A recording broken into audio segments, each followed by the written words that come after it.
Kenapa kita perlu penting membahas tentang moderasi beragama di media sosial? Bagaimanapun saat ini orang tidak bisa lepas daripada internet, termasuk juga media sosial. Orang mencari fatwa keagamaan di media sosial. Orang mendengarkan ceramah keagamaan di media sosial.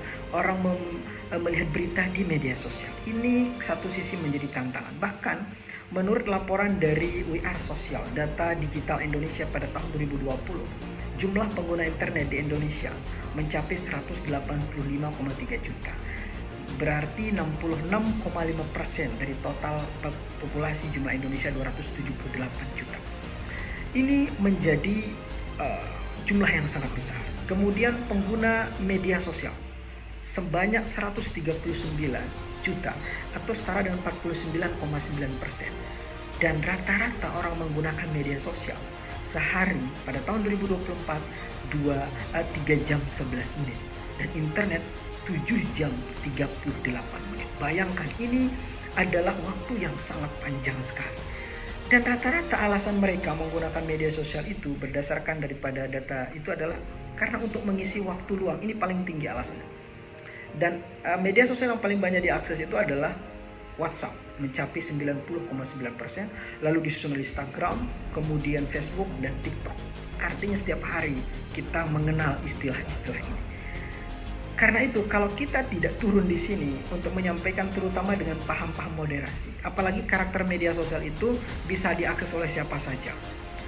Bisa diakses oleh beragam budaya, suku, bahasa, agama.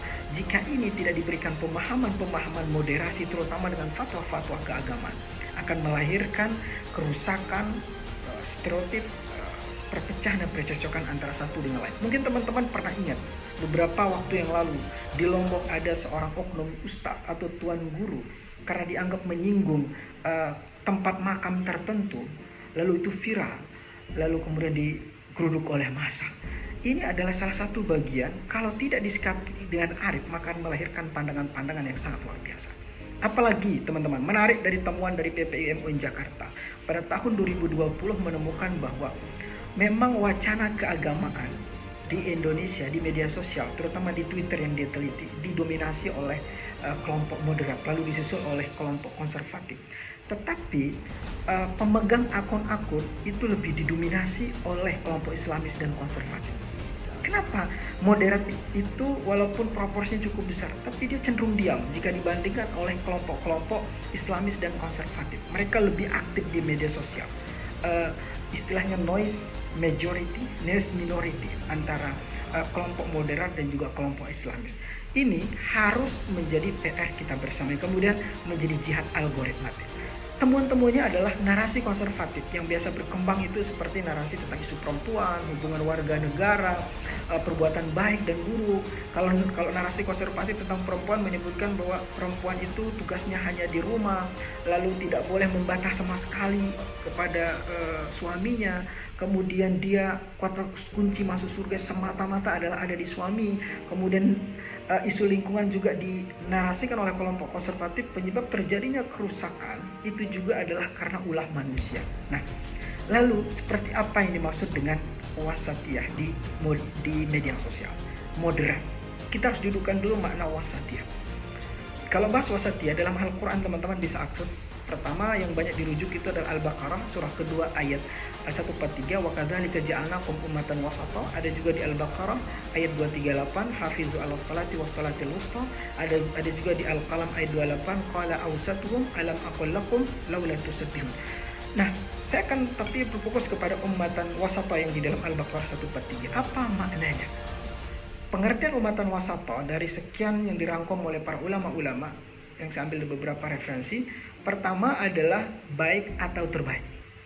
Imam Al-Qurtubi memaknai kata wasatiyah seperti sebuah oase di tengah gurun pasir. Jadi ummatan wasata itu adalah khairu ummah, umat terbaik. Makna yang kedua, utama atau sesuatu yang amat penting. Yang ketiga, umat yang adil. Yang keempat adalah seimbang. Dan yang kelima adalah moderat. Moderat sendiri diartikan seseorang yang tidak ekstrim di dalam berperilaku, baik dalam pengambilan keputusan maupun di dalam melaksanakan berbagai amalan termasuk dalam hal ibadah. Kalau di media sosial, Tidak ekstrem itu atau moderat itu artinya dia tidak memaksakan pendapat orang lain terhadap kontennya di media sosial. Dia tidak buru-buru kemudian mengkomentari dengan nada-nada provokatif di media sosial. Itu salah satu ciri-ciri dari orang-orang yang modern di media sosial. Dia nggak gampang langsung komen yang tidak-tidak, kafir lo, kan ada komen-komen seperti itu. Nah, berikutnya adalah bagaimana cara kita moderasi di media sosial. Pertama, sampaikan pesan dan konten dengan santun. Hindari provokatif yang menyudutkan kelompok-kelompok tertentu. Yang kedua, fokus kepada nilai-nilai bersama dan kemanusiaan di media sosial. Jadi kalau ada konten tentang nilai-nilai kebersamaan dari siapapun dia, agama apapun, tentang nilai-nilai kebersamaan kemanusiaan, kita harus dorong dan saling dukung. Cinta, kasih, keadilan, dan juga toleransi. Yang ketiga adalah perhatian besar kepada pembinaan persatuan dan kesatuan, bukan perbedaan dan perselisihan.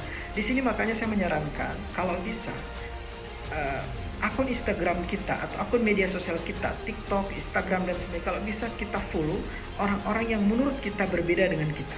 Bisa jadi kita akan mendapatkan wawasan. Kita saat ini melihat orang hanya memfollow berdasarkan yang dia sukai, arah kecenderungan ideologinya. Akibatnya dia akan semakin moderat, tambah modern, yang radikal tambah radikal, yang konservatif tambah konservatif. Karena tidak ada jurang dialog antara satu dengan yang lain. Kemudian berikutnya, bagaimana penerapan moderasi atau wasatiyah di media sosial. Pertama, pengetahuan atau pemahaman yang benar. Dalam konteks media sosial, akses beragam konten. Jangan hanya ambil dari satu konten. Ada konten tentang fatwa tertentu, hukum mengucapkan selamat Natal, misal hukum bunga bank. Ini Anda harus mengambil dari konten-konten yang lain atau memadukan dari beragam referensi, tambah pemahaman. Biasanya orang tidak moderat karena dia kurang memiliki pemahaman dan juga wawasan. Yang kedua adalah emosi yang seimbang dan terkendali. Jangan cepat-cepat terprovokasi oleh konten-konten tertentu di media sosial. Calling down dulu, dia tenang, calm down dulu, tenang, cari apakah ini benar, jangan langsung menghujat dan sebagainya. Yang ketiga adalah penerapan moderasi atau wasatiyah di media sosial, kewaspadaan dan kehati-hatian. Jangan langsung atau terburu-buru merespon dengan like, share, komen dari konten yang dianggap berbeda. Insya Allah dengan cara-cara seperti ini, ruang publik kita, ruang media sosial kita akan menjadi sumber perdamaian di tengah masyarakat. Semoga Indonesia terus dijaga dan dirawat bersatu, BNEK Tunggal Ika. Assalamualaikum warahmatullahi wabarakatuh.